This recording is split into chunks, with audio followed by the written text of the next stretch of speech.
It began with a knee. Not a war, not a weapon, not even a word, just a knee pressed against the neck and the desperate, haunting cry of a man pleading for breath.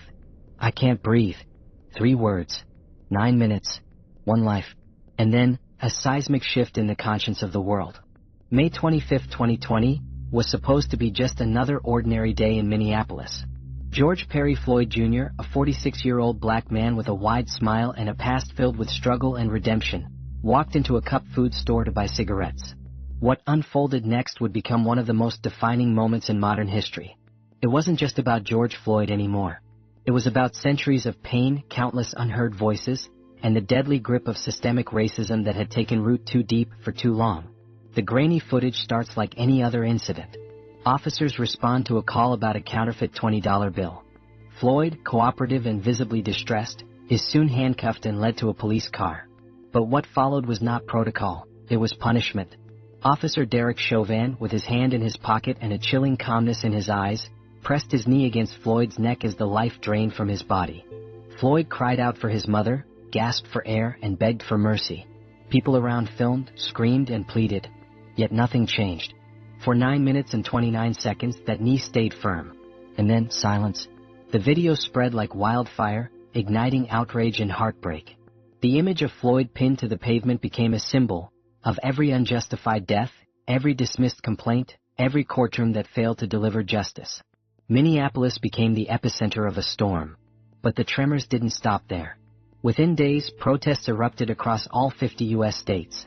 From Los Angeles to Atlanta, from Brooklyn to Seattle, people poured into the streets, black, white, Latino, Asian, indigenous, united not just by race but by rage and grief. Signs read Black Lives Matter, No Justice, No Peace, and Am I Next?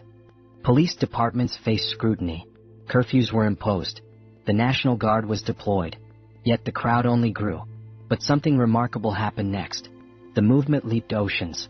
In London, protesters knelt in Trafalgar Square, chanting Floyd's name.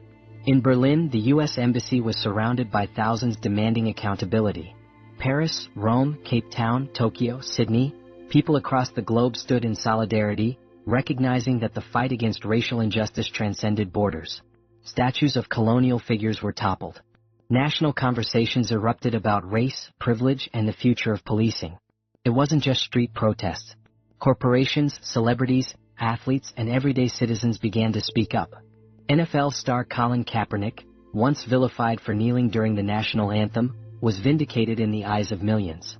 Brands that had long avoided politics were forced to confront their silence. Schools began revisiting curriculums, examining whose stories were being told and whose were not. Meanwhile, America reeled. The Minneapolis Police Department disbanded its negotiations with the police union. Conversations on defunding and reforming police forces dominated political debates. Books on anti-racism soared to the top of bestseller lists. People were no longer just watching. They were learning, unlearning, and acting. And yet, through the momentum, there was always the lingering pain of a single man's life lost. George Floyd was not a symbol when he walked into that store. He was a father, a brother, a son, a friend. He had dreams. He had flaws. He had a life. And that life was taken in broad daylight, under the weight of unchecked authority. But what made this different? Why did George Floyd's death, unlike so many others, tip the scale? Perhaps it was the pandemic, when the world had slowed down just enough to watch. Perhaps it was the clarity of the video, leaving no room for ambiguity. Or perhaps it was simply that the world had had enough. Enough of the whispers turned screams, enough of the tears turned into collective action. George Floyd became the match that lit the fire, but the kindling had been laid for generations. Still, as the smoke cleared and courtrooms reopened, the world held its breath. Would justice be served? Would change follow, or would it all fade like so many movements before? In April 2021, Derek Chauvin was found guilty on all charges: second-degree unintentional murder, third-degree murder, and second-degree manslaughter. For the first time in a long time, a police officer was held accountable for killing a black man in America. The verdict was historic. Streets erupted in cheers. Floyd's family wept. It was justice, but only in one case. Because the truth is, the fight didn't end with Chauvin's conviction. The systems that allowed George Floyd to die still exist. The faces may change, the headlines may fade, but the underlying structure remains largely intact. As one protester's sign read, "Convicting Chauvin isn't justice. Justice is George Floyd being alive today. And as the world began to reflect on the aftermath, deeper questions emerged. What would accountability really look like? Would the world's grief translate into policy, equity, and lasting change? Or was this merely another chapter in a long, unfinished story? What happened next shocked even the most hopeful hearts. The euphoria of Chauvin's conviction rippled across the globe, but it was fleeting. For many, it was a momentary victory, a symbolic step forward in the fight for racial justice. Yet, as the celebrations dwindled and the dust settled, one undeniable truth remained: real change had barely begun. The spark that ignited a global movement couldn't be contained in a courtroom verdict. It was a call to overhaul systems that had long thrived on inequality. In the aftermath of Chauvin's conviction, the question that echoed through the streets of Minneapolis and beyond was, what happens now? The world had witnessed the power of collective action, of protest and demand, but could this fervor translate into lasting policy changes? The answer wasn't simple. Across the United States, the debate over police reform reached a fever pitch. Politicians and activists clashed over what true accountability looked like. The idea of defunding the police had gained traction in protests, but the reality of dismantling entrenched systems of power was far more complicated.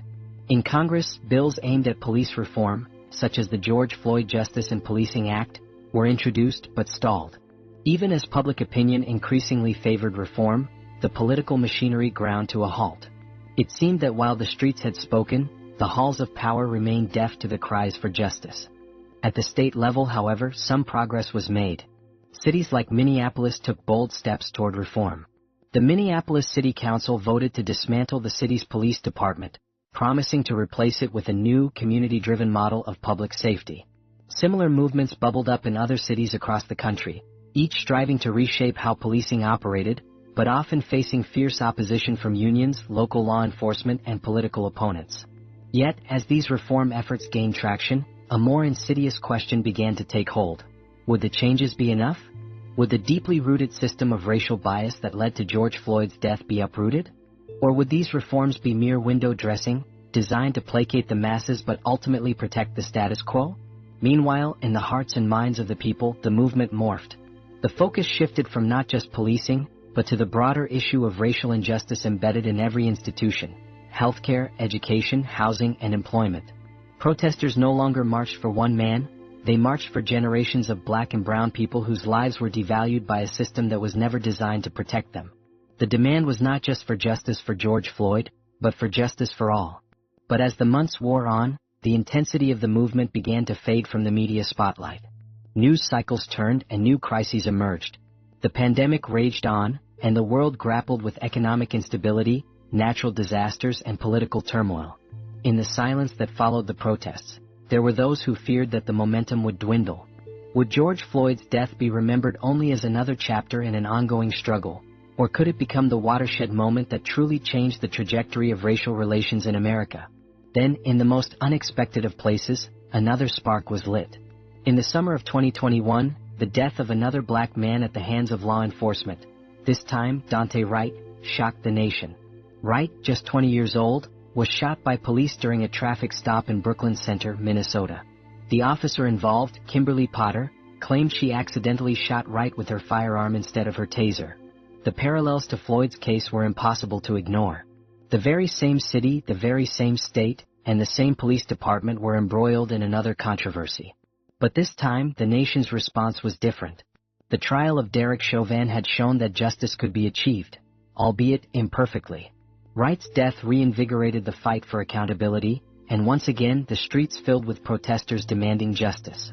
This time, however, there was a deeper, more resonant question. Was justice possible within the system as it existed? As calls for reform intensified, a new, urgent conversation emerged around the abolition of police forces altogether.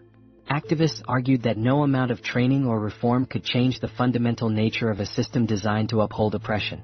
Calls to defund the police morphed into calls for full abolition, replacing the police with community-led safety and justice programs, but the notion of a world without police sent shockwaves through the public. Could abolition be the answer? Was the system so irreparably broken that it needed to be completely dismantled? The debate raged on, dividing communities and leading to more clashes between activists, lawmakers, and law enforcement. And just as the question of police abolition began to gain serious traction, something unexpected happened. The movement began to transform once again. This time, the global spotlight shifted to something even more insidious: the murder of a woman named Breonna Taylor, who had been killed in her own home by police during a no-knock raid in Louisville, Kentucky. Breonna's case, which had garnered significant media attention in 2020, saw renewed protests after Chauvin's conviction.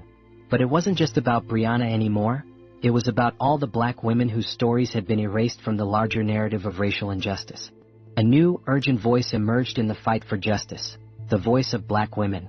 As the fight for justice continued, activists began to focus not only on police reform, but on the systemic erasure and marginalization of black women in the struggle for racial equality. It became clear that the movement needed to be intersectional, addressing the unique experiences of black women, who faced not only racism but also sexism and gender-based violence. As the world grappled with these questions and calls for justice reached new heights, a new chapter in the struggle for racial equality was written, one that expanded the conversation beyond the police to confront the larger structures of power and inequality that fueled the injustice. But as the movement grew, one thing became increasingly clear: the fight for justice was far from over. It was only just beginning. And with the fate of the next generation hanging in the balance, one question remained: could the world finally dismantle the systems of oppression, or would this moment, like so many before it, slip through their fingers?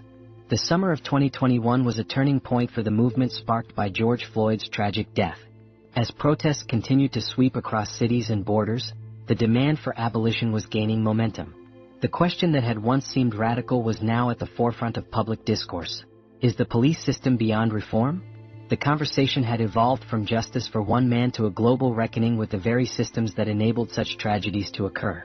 The call for abolition was no longer just about dismantling police departments. It was about reshaping society itself. It was a call to replace an institution built on punishment and control with community-based models that focused on prevention, care, and accountability. But while this vision was embraced by some, it sparked fierce resistance from others who feared the repercussions of a world without traditional law enforcement. In cities like Minneapolis and Los Angeles, local governments began experimenting with alternative safety models. Some proposed reallocating funds from police budgets to community programs such as mental health services, housing, and educational initiatives. Others advocated for more radical measures, including community-led safety teams and restorative justice programs. Yet, despite these innovative approaches, the question remained: could abolition be more than just an idea? Could it be a tangible reality? The fear of lawlessness, of unrestrained violence, was pervasive, especially among those who felt the immediate protection of police was necessary. The battle over abolition wasn't just philosophical. It was deeply emotional, as communities grappled with the loss of trust in the institutions meant to protect them. Simultaneously, a new chapter in the movement unfolded: the role of the youth. The younger generation, born into a world already scarred by systemic racism and inequality, had found its voice. Social media became an organizing tool, amplifying the cries for justice, while young activists like those behind the Black Lives Matter movement began to shape a new narrative. They understood that the fight for justice was not just about reforming broken systems but about creating a new world, one where black lives were valued and protected. The movement, once centered around police violence, now became a rallying cry for all facets of racial justice. The voices of black women, queer and trans people, and other marginalized communities began to take center stage. The demand was no longer just for police reform but for justice across every sector of life: healthcare, education, housing, labor rights, and more. The concept of intersectionality became a core principle, recognizing that the fight for racial justice could not be separated from the struggle for gender equality, economic justice, and LGBTQ rights. However, while the movement gained traction, a backlash began to emerge. The very notion of abolition, once considered radical, was now being framed by opponents as a call for chaos. Politicians, police unions, and certain segments of the public vehemently opposed defunding or dismantling the police, arguing that it would leave communities vulnerable.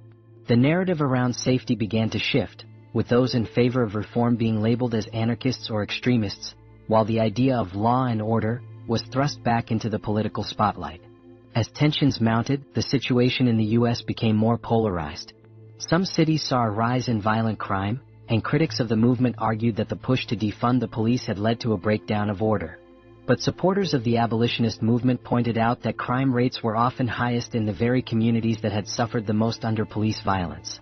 They argued that the solution was not more police, but better social infrastructure, stronger communities, better mental health care, and an end to the cycles of poverty and inequality that led to crime in the first place. In response to these challenges, the movement had to adapt. Activists realized that the road to abolition would not be a straight line. It would require building trust, proving that alternatives to policing could work, and convincing a broader public that safety was possible without the violent systems that had come to define law enforcement. The conversations around defunding and abolition had to be reframed not as an absence of safety, but as the creation of a safer, more just society. By the winter of 2021, the movement was beginning to shift once again. The tragedy of George Floyd, though still fresh in the collective memory, was no longer the only touchstone for the movement. The national reckoning had led to the formation of new coalitions, partnerships, and grassroots organizations that were pushing for more than just police reform. The focus was now on building a world that actively dismantled the systems of oppression that had perpetuated racial injustice for centuries. But as much as progress was being made, the movement faced significant obstacles. The political establishment remained divided, and the pushback from conservative factions was gaining strength. In many states, new laws were being passed that sought to limit protests, silence dissent, and restrict police reform efforts. Meanwhile, the deepening economic disparities, exacerbated by the COVID-19 pandemic, were threatening to unravel some of the progress that had been made. This left activists wondering, would the gains made in the wake of George Floyd's death be enough to create lasting change? Or would the movement lose its momentum and become yet another chapter in a history of unfinished revolutions? And as the world watched, another tragedy unfolded, one that would bring the movement to a crossroads. In late 2021, an unarmed black man named Daunte Wright was killed by police during a routine traffic stop in the very same city where George Floyd had died. The renewed outrage over Wright's death forced the nation to confront a difficult truth. The changes promised by the previous protests had not yet come to fruition.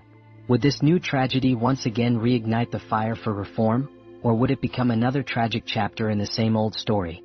The question lingered in the air as activists once again took to the streets, but this time, their fight had become more complicated. It wasn't just about police violence, it was about systemic change, justice, and the struggle for a new, more equitable world. To be continued in Part 4, The Road to Reformation, Can America Heal From? George Floyd, the spark that ignited a global movement, Part 4 conclusion. As the world watched, the movement that began with the death of George Floyd continued to evolve, shifting from a singular event to a multifaceted call for justice that resonated across every corner of society. The death of Daunte Wright in late 2021 was a painful reminder that the fight for racial justice was far from over, but it also brought renewed focus and urgency to the movement. The question remained, could real, lasting change be achieved? The protests that followed Wright's death were just as powerful as those that followed Floyd's. In the streets, there were cries for justice, but there was also a sense of determination, a feeling that the struggle for equality had reached a critical juncture. The loss of Floyd's life had sparked a global awakening, and now his name and the names of countless other victims were being used not just as rallying cries, but as a call to rebuild from the ground up. Across America, debates about police reform raged on. While some cities had begun to adopt alternative public safety models, such as community policing, mental health crisis response teams, and restorative justice initiatives, the progress was uneven. Local governments wrestled with the complexities of reforming or dismantling police forces while grappling with the real-world implications of such sweeping changes. Public safety remained a sensitive issue, with many arguing that the solution was not the abolition of police, but rather a reimagining of what policing could be in a society that truly valued justice and equality for all. However, despite the opposition and setbacks, the movement had succeeded in shifting the conversation. Issues of racial justice were no longer confined to the margins of political discourse. They had become central to national discussions on everything from healthcare and education to housing and employment. Public figures who had once remained silent now found themselves compelled to speak out. CEOs, athletes, and artists embraced the challenge of using their platforms to advocate for systemic change. Perhaps the most significant development in the aftermath of George Floyd's death was the emergence of an intersectional movement, a movement that not only focused on police violence, but also on dismantling the broader systems of oppression that kept people of color locked in cycles of poverty, disenfranchisement, and marginalization. The conversations about race, gender, class, and sexuality had become deeply intertwined, recognizing that the fight for racial justice was also a fight for gender equality, LGBTQ+ rights, and economic justice. And yet, despite all the progress, the road ahead was still fraught with challenges. The political establishment remained divided, with conservatives continuing to push back against calls for defunding or reforming the police. The economy was in crisis, exacerbating the racial disparities that had already existed. And while many states and cities had taken bold steps toward justice, there was still much work to be done. Much work to ensure that the promises made in the wake of Floyd's death were fulfilled. In 2022, as a new generation of leaders began to rise, the movement found its next phase. Young activists, many of whom had marched in the streets during the protests, began to run for office. They sought to reshape the political landscape, working to implement the changes they had fought for. Their platforms were built on the foundation of George Floyd's legacy, a foundation that demanded not just justice, but a complete rethinking of what justice meant in a society that had long been defined by inequality. But there was still much to address. The families of those who had lost their lives to police violence, George Floyd, Breonna Taylor, Tamir Rice, Trayvon Martin, and countless others, still mourned, and their fight was far from over. The pain of their loss was a reminder that change, while necessary, was often slow and hard-won. As activists, communities, and lawmakers worked toward a future of equality, one thing became clear. The spark that was ignited by George Floyd's death had become a fire that could not be extinguished. The movement was far from over, and with every passing day, it grew stronger. However, the question still loomed: would the change be enough to finally dismantle the systems that had allowed racial injustice to fester for so long? Or would the movement, like so many before it, become another unfinished chapter in a centuries-old struggle? The answer, as always, lay in the actions of those who believed that justice was not just a dream, but a possibility, if only they fought for it. As the world waited to see what the future would hold, one final question remained. What comes next for a world that has seen the spark of revolution but is still waiting for the flame of true change? The end, for now. Subscribe for more.